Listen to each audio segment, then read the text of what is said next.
আলাইকুম। আজকে খেজুরের দোকান নিয়ে বসলাম। বিরল কিছু খেজুর, একেবারে জাম্বো সাইজের, বিগ সাইজের, রসালো সুক্কারি মুফাত্তল নিয়ে এসেছি। আলহামদুলিল্লাহ, আমরা এই মাসেই এই খেজুরগুলো নিয়ে এসেছি। সৌদি আরবে গিয়েছিলাম প্রায় 1.5 মাস ঘুরে ঘুরে আমরা একেবারে গাছ পাকা যে খেজুরগুলো আছে, এই যে সুক্কারি মুফাত্তল, এটা গাছে পাকে।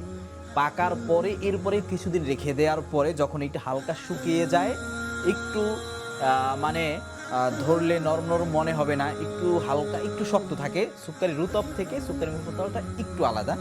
তো এইটা যখন আপনি খাবেন হালকা একটু শক্ত, কিন্তু যখন মুখে দিবেন ভিতরে একেবারে নরম, একেবারে গলে যাবে এবং এটা দীর্ঘদিন ভালোও থাকে। আলহামদুলিল্লাহ, দেখেন একেবারে তাজা, সাদা, ফ্রেশ। আলহামদুলিল্লাহ, এইটা যদি আপনি খান বাংলাদেশে বসে আরবের খেজুরের একটা সুন্দর স্বাদ পাবেন ইনশাআল্লাহ। তো এই সুন্দর একটা স্বাদ পাওয়ার জন্য, আরবের অ্যারাবিয়ান ফিল নেওয়ার জন্য বারাকা ফুডস থেকে এই খেজুরটি আপনি পারচেস করতে পারেন। কথা দিচ্ছি নিরাশ হবেন না।